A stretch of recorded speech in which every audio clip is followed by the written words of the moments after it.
ఎటువంటి వారైనా సరే వాళ్ళు మన తల్లిదండ్రులే కాబట్టి, ఈ లోకంలో ఉన్నంత సేపు జాగ్రత్తగా చూసుకోవాలి. అలాగే ఈ లోకంని వదిలి వెళ్ళిన తర్వాత కూడా తప్పకుండా వారికి వైదికంగా శ్రాద్ధకర్మ చేయాలి. శ్రాద్ధకర్మను నిరసించిన సంస్కర్తలు కూడా తల్లిదండ్రులను కాపాడుకోవాలని ఒప్పుకున్నారు కదా!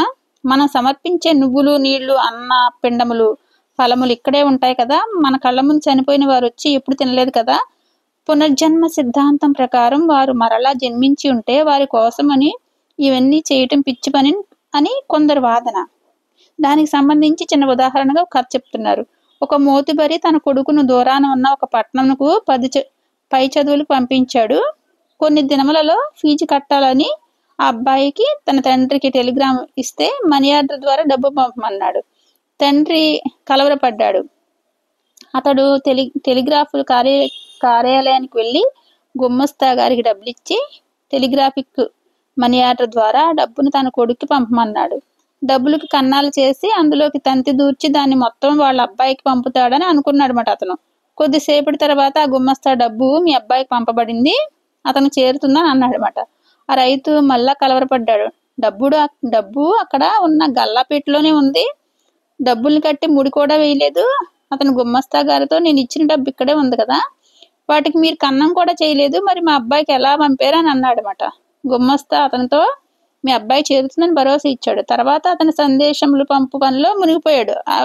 ఆ పంపకటం మర్చిపోయాడు అనమాట. ఆ పల్లెటూరి రైతు సమాధాన పడలేదు అనమాట. కానీ వాళ్ళ అబ్బాయికి డబ్బు పంపబడింది. పితృదేవతలకు పిండ ప్రదానం చేయడం కూడా అటువంటిదే, తర్వాత పంపాడు అనమాట. అట్లానే పితృదేవతలకు పిండ ప్రదానం చేయడం కూడా అటువంటిదే.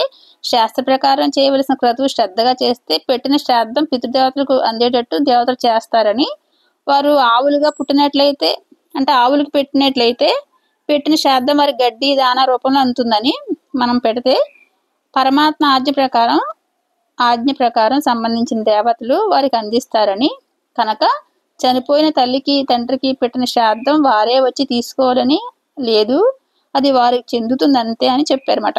ఇక్కడ డబ్బు టెలిగ్రాఫిక్ మనీ ఆర్డర్ ద్వారా చిరునామాకు చేర్చబడింది కదా, అతను ఈ దేశంలో నివసించకపోయినా సరే అక్కడ మన డబ్బు చెల్లుబాటు కాదు కాబట్టి ఇక్కడ రూపాయల్లో ఇచ్చినా సరే అక్కడ డాలర్లుగానో పౌండ్లుగానో మార్చి ఇవ్వబడే వ్యవస్థ ఉంటుంది కదా, అలాగే ఈశ్వరుని వ్యవస్థలో కూడా పితృదేవతలకు సమర్పించింది వారికి చెందుతుంది. ఇక్కడ ముఖ్యంగా ఉండవలసింది తల్లిదండ్రుల యందు కృతజ్ఞతా భావము, అలాగే శాస్త్రం నందు నమ్మకం. శ్రద్ధతో పెట్టేది శ్రాద్ధం. నమ్మకానికి చాలా ప్రాముఖ్యత ఉందన్నమాట. మనం ఏదైనా చేస్తే అది ఎలా చేయబడిందో చెప్పబడిందో ఎలా చేయాలి అలాగే చేయాలి.